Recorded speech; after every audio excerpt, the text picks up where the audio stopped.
역사의 역사 독후감 어떻게 쓰여질 것인가? 어떻게 쓰여질 것인가? 1. 독후감은 어떻게 쓰여질 것인가? 책을 읽는 방법에는 무수히 많은 방법이 있다. 그 중에서도 독서 동아리를 하고 있다면 아마 반드시 쓰고 있을 방법이 있는데 그 방법은 바로 무슨 글을 어떻게 쓸 것인가 생각하며 읽기다. 책 읽고서 독후감도 써야 하니까.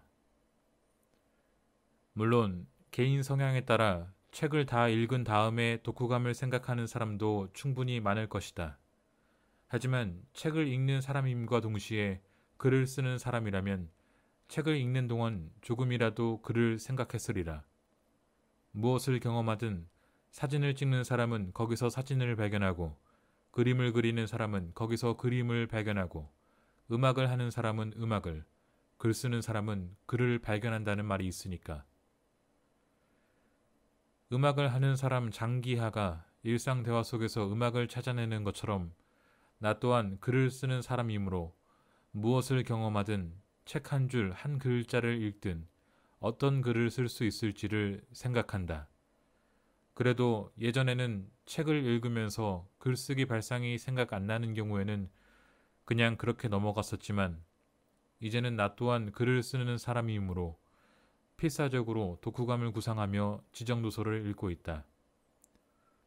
지난 군주론 때는 도무지 무슨 글을 써야 할지 생각이 나지 않아 엄청 고생을 했었다.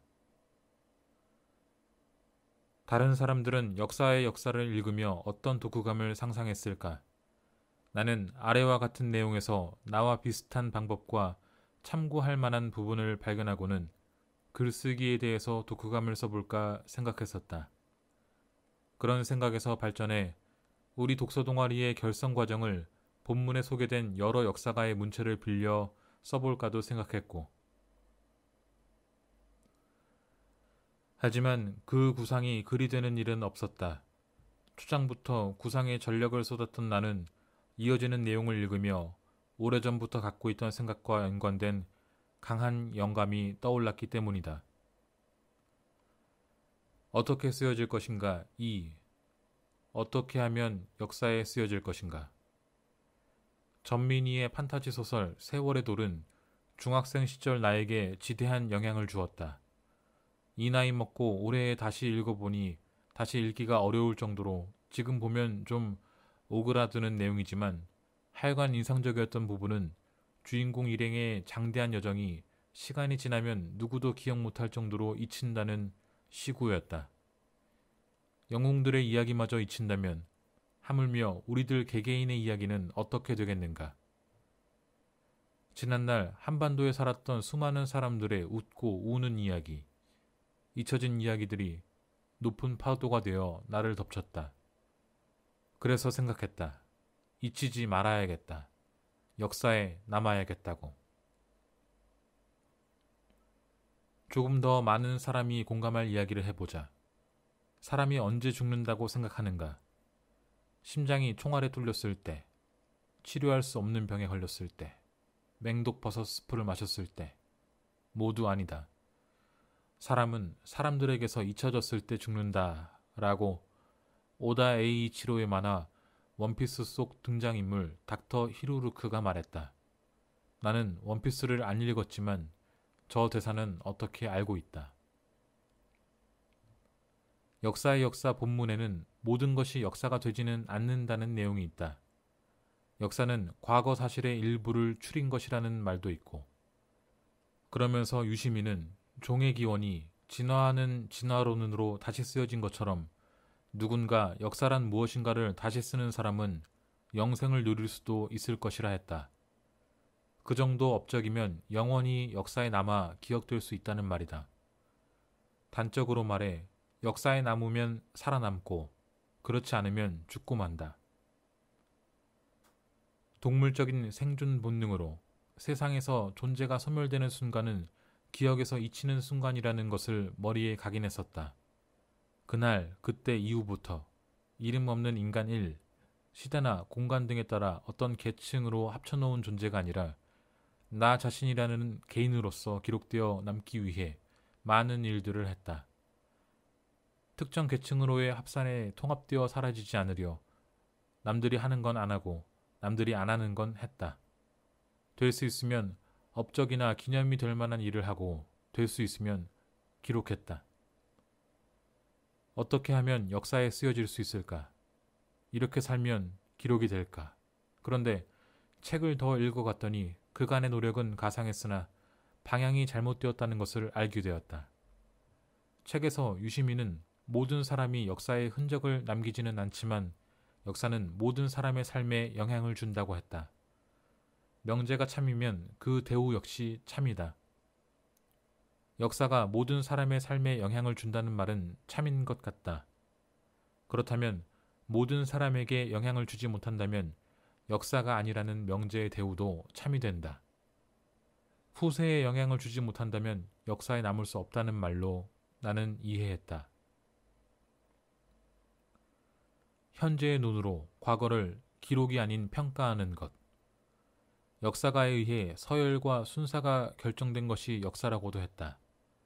평가할 가치가 없거나 순서로 연결될 수 없다면 역사에 남을 수 없다는 이야기다. 기인이나 별종은 역사에 남을 수 없다. 생각이 여기까지 미치자 과거에 들었던 말이 떠올랐다. 일가를 이루지 못하면 그냥 기인으로 끝날 뿐이다. 일가라는 것은 특정한 분야에서 독자적인 경지나 체계를 이루어 후진들이 따르는 상태를 이른다. 이 말을 떠올리고 나니 인상 깊었던 백종원의 말도 다르게 들렸다. 그 동네에서 혼자 장사하거나 혼자만 그 업종을 하면 오래 갈 수 없다. 나 말고도 장사하는 사람이 있어야 하고 비슷한 업종이 여럿 있어야 오래 간다. 선두주자는 앞서가되 후발주자 또한 있어야 한다. 사업과 경영 마케팅 이론인 줄 알았던 이 말이 역사에 남는 법과도 같았다. 생각이 여기까지 이르자 그동안의 사고와 삶을 돌이키게 되었다. 영생을 누리려는 내 삶의 목적을 이루려면 남들과 다르게만 갈 것이 아니라 오히려 큰 흐름 줄기를 따르고 그 속에서 능력을 펼쳐야겠구나. 이런 생각을 했다. 어떻게 쓰여질 것인가 3. 좋게, 나쁘게, 역사에 어떻게 쓰여질 것인가. 여차저차해서 역사의 파도를 타는 멋진 서퍼가 되어 역사에 남았다고 해보자. 독자 여러분의 의향은 알 수 없지만 그래도 몇 분 또한 나처럼 역사에 남길 원하신다고 생각해보겠다.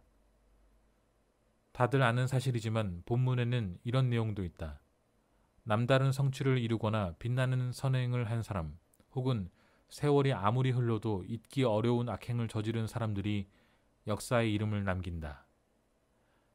과거에 대한 평가가 꼭 좋은 평가만을 의미하지는 않는다. 역사에 남는다면 과연 어떤 평가를 받을까?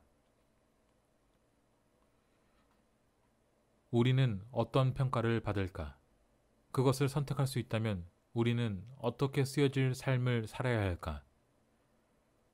사람은 서로 성향이 다르고 다양하기 때문에 혹시 나와 다른 생각을 할 사람도 계시겠으나 나는 이왕 쓰여질 것이라면 최소한 악인이 될 수는 없다.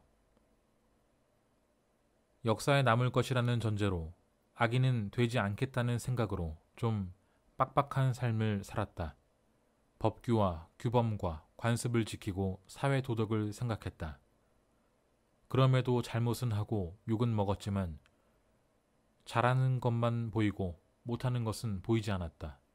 그러다 보니 할 수 있는 게 몇 남지 않게 되어버렸지만 예전에는 연기를 하고 방송을 하며 그 길을 가고자 했기 때문에 과거가 드러나 펑펑 터져나가는 뉴스들을 반면교사 삼아 더욱 책 잡힐 일을 최대한 하지 않고자 했다.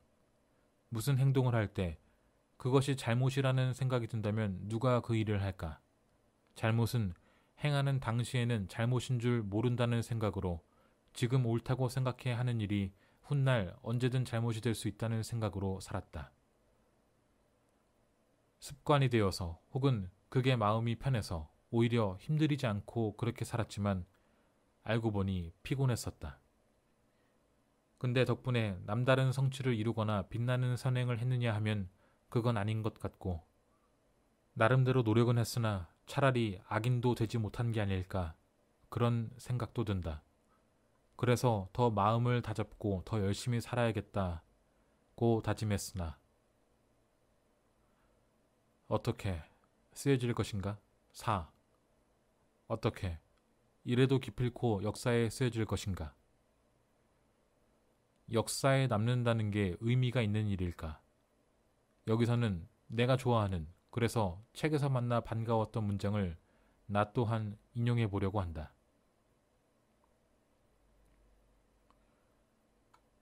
칼 세이건의 창백한 푸른 점을 읽으며 들었던 느낌을 본문에서 잘 설명해 준 것 같다. 우주를 알게 되고서 광활한 우주 속에 모래알만 못한 삶을 상상해 본 적은 있지만 보이저 1호가 명왕성 근처에서 지구를 직접 찍은 사진을 보니 그 커다란 인상은 이루 말하기가 어렵다. 우리가 중요하고 거대하다고 생각했던 모든 것들이 한낱 티끌만도 못하다. 우리는 무엇 때문에 아등바등 죽을 똥 살똥 살아야 할까? 그럴 필요가 있을까? 이 우주에서, 이 지구가, 이 인류가, 어떤 영웅이, 어떤 집단이, 어느 개인이 역사로 남을 수 있을까? 후대 우주에 영향을 주고 평가될 만할까? 역사에 남는다는 것, 소멸하지 않고 생존한다는 것이 가치 있는 일일까?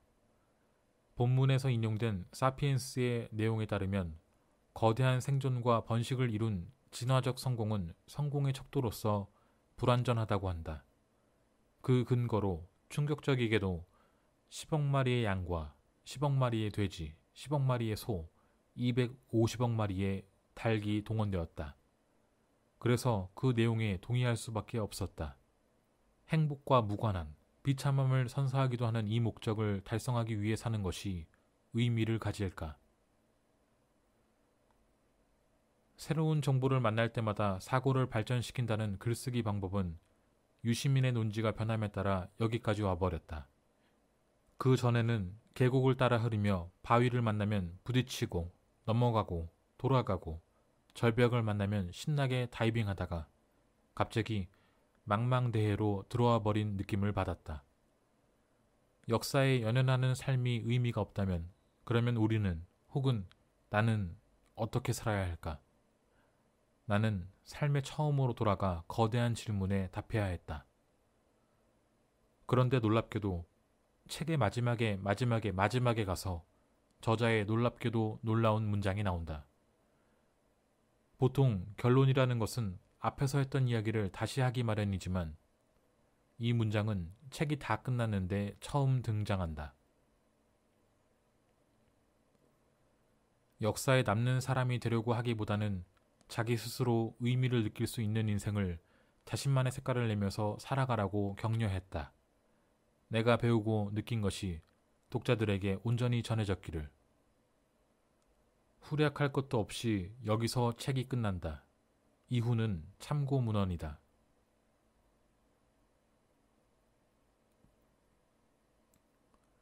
실컷 역사가 어떻게 쓰였나, 역사가는 어떻게 썼나만 줄창 이야기하다가 마지막에 와서 역사에 남으려고 하는 사람을 이야기한다.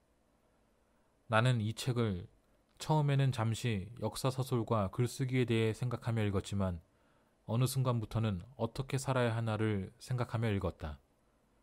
역사와 역사학에 대해 다룬 교양서를 내가 그저 딴 생각을 하며 읽는 줄 알았다. 그래서 내가 독후감과 정모에서 혼자 딴소리를 하게 될 것을 걱정했다. 그런데 저자도 나랑 같은 생각을 하며 공부하고 책을 썼던 것 같다. 저자도 나랑 같은 생각을 하며 살았다는 인상 또한 받았다. 질문이 거대하기에 저자의 끝맺음이 내게 지금 깊이 들어오는 거대한 답은 아니었지만 언젠가 내가 답을 발견할지도 언젠가 이게 답임을 이해할지도 모를 일이다. 어쨌든 나는 그동안을 살아왔던 힘을 좀 빼고 천천히 답을 만날 날을 거닐고자 한다. 죽고 나면 자신을 흔적도 없이 태워 아무데도 남지 않게 뿌려버리라던 할머니 생전에 어쩌다 하신 말씀이 독후감 쓰다 보니 문득 생각났다.